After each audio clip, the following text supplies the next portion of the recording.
Welcome back. I think we've made it. I'm not gonna say 100% certainty that we are going to make it, but January 16th has been slated. We've got pre-saves.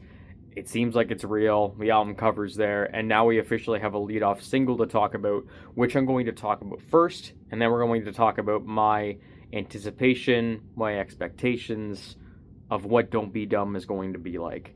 So, Punk Rocky, I didn't really know what to expect coming into the single. I mean, Punk Rocky kind of gives you a little bit of an idea.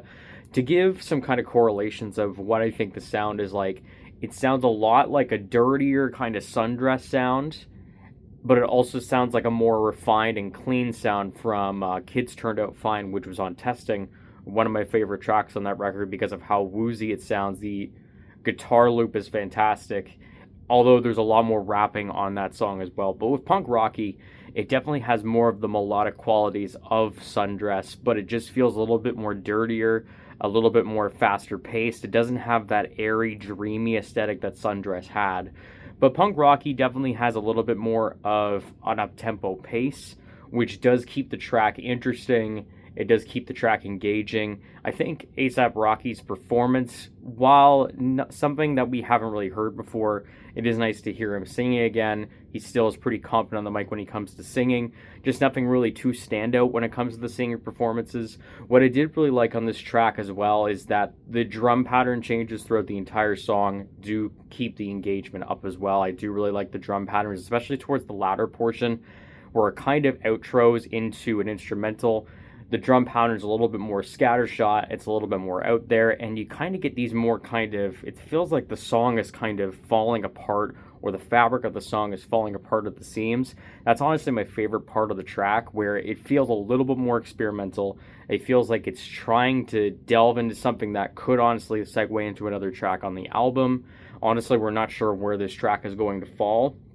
But overall, I think this track is really good, and I'm not really sure if I'm going to call it great yet.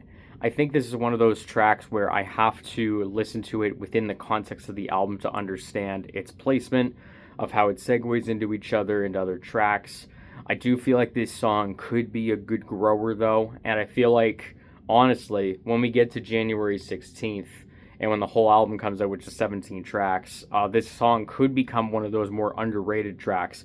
But for right now, I'm going to give this track a 7 out of 10. It's pretty good. I do feel like some more could be done with it. I feel like it could go a little bit more out there. As I was mentioning in the outro portion, I think it could go a little bit more experimental, but that's just my personal taste and opinion because I love Testing so much. I love how much it experimented. I love how just chaotic and all over the place that project is. And that kind of segues into Don't Be Dumb. So Don't Be Dumb, it has been 2,793 days since this project released, or since Testing came out, and has been 7 years, 7 months, and 22 days.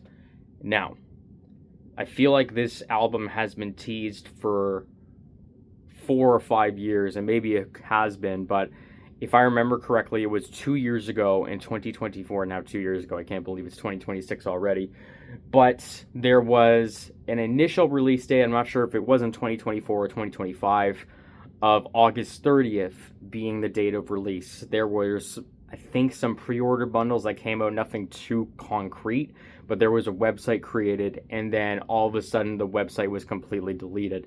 Now, of course, we had Rowdy Piping, we had Taylor Swift, you had Shit and Me, you had Ruby Rosary, you had, I can't remember the track that had, I think it was Casey, the one that had the music video released, but then it was pulled back, allegedly, due to very poor performance. There has been, and same problems, goodness sakes, I think that was all the way back in 2023. So this has been a very long time coming. And of course, with these album release dates being pushed back or being non-existent, to feel like we actually have something concrete and something coming around the corner that feels very, very much like it's going to happen, I don't think it's hit me yet. And I feel like I would have been much more excited for this project if it did come out around that 1 to 2 years ago. Not to say that I'm immensely excited. Like, I am incredibly excited course, for an ASAP Rocky project, who is released At Long Last ASAP, which is one of my favorite hip hop albums of all time. Testing is one of my favorite hip hop records of the last decade. Rocky hasn't missed.